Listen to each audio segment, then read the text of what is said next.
Hi everybody. Welcome to Willie's American Guitars in our acoustic room. Make an appointment sometime and come down to see us. We have some Laravees on sale. We've got some smaller bodied Laravees on sale and we're getting guitars in just every single day. Here is 2 vintage guitars and that is the theme of this video. Right now I've got this 1951 0017, so 00 size. 17 was a lacquered finish all mahogany guitar. They made a 15 that was satin finished, but this was a 17. It's been refinished rather poorly. We won't kid around about that. It's not a great finish. It has been played and loved. We got this guitar in really bad shape. But we sent it through the shop. And here we are a few months later and it's back and healthy. A neck set has been done so the saddle is tall and the guitar itself.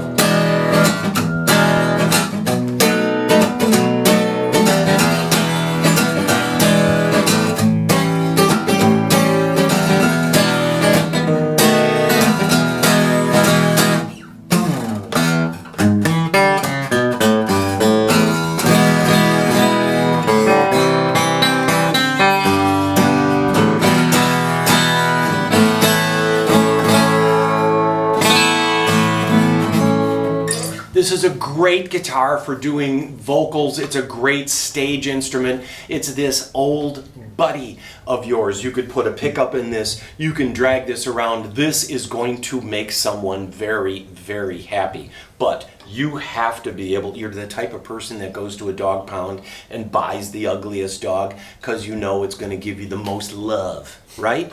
That is this guitar right here. Brazilian rosewood board and bridge, smaller, skinnier bridge. 1951.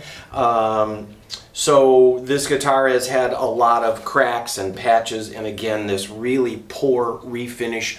Don't refinish it. Love it for what it is. And it is just huge sounding for such a small guitar. These mahogany tops tend to have a little more mid-range crunch.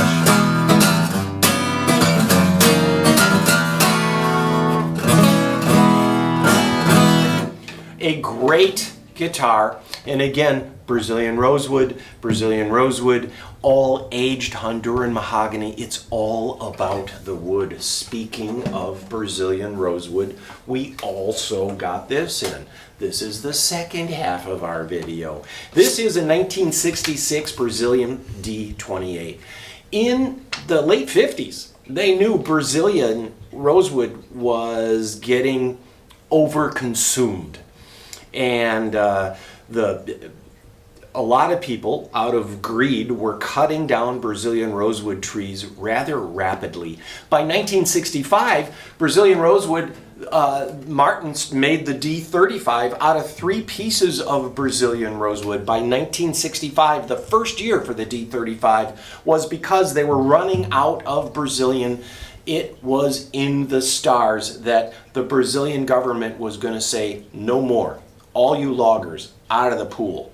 And indeed, in 1968, there was an embargo on Brazilian rosewood and everybody pretty much had to use up their remaining stock and it became a specialty item. In 1994, Martin contacted us and said that Brazilian rosewood was now a $400 option. That was outrageous in 94. Today, Brazilian rosewood is a $10,000 at low end. And that is just an upcharge for 1, 2, 3, 4 pieces of wood. For Brazilian rosewood can get up to $25,000 upcharge. Extra, not extra.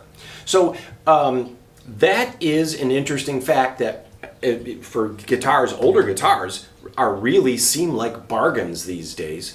This particular D28 has had a neck set. It's got a nice tall saddle and it's really clean. The guitar itself has a slightly larger pickguard. Somebody put that on there. There's no reason for it. There's nothing underneath there, but it is really clean. There's no buckle wear on the back. There's no neck wear. There's no strap button is installed at the heel.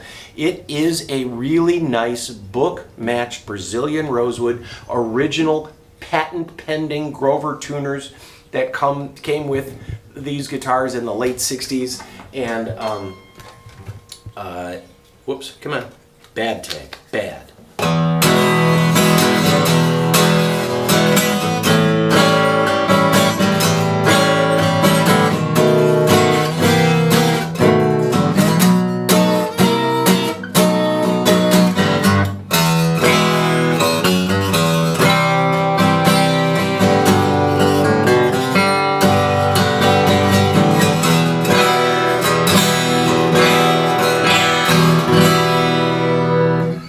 We have a microphone on this phone of ours that we use for these videos that it does a pretty good job, but this is just a magnificent guitar tone-wise. It's huge, it's clean. It's got this nice original case with the blue lining on it and the nickel hardware. They replicate this case because it's just so classic. It sounds weird, but it's true. But the growl, the volume, the complexity of a tone, you just don't get.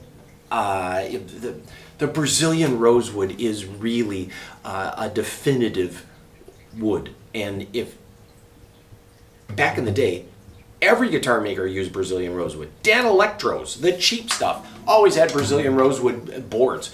Everybody used Brazilian rosewood. It's easy to cut. It has this oily texture to it, so it's not prone to cracking, and mostly it's one of the best tone woods for musical instruments, whether that be marimbas or guitars. The forest got cut because of mostly furniture makers. Us guitar makers, we don't use but maybe barely 1% of the wood, if even. So it's really not something that the guitar builders are eating up the forests. It's many other people that do it. They even were burning it down to make way for cattle and other things. But the Brazilian government in 1968 said, that's it. And now it's a really expensive option that presents these guitars in a really different light in these days as being investment grade and being really undervalued. I mean, really undervalued. Mark my words, this is 2023. Call me in 2028 after you buy this guitar and thank me for being an investment genius. So,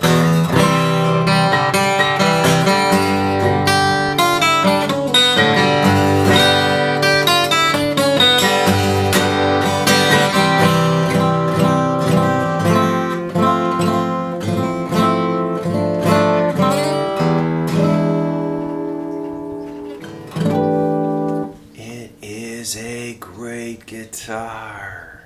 So that's the end of our video. Now, you gotta promise to subscribe or like us or watch this video again. Scout's honor, okay? Please? Okay, that's the end then. Bye.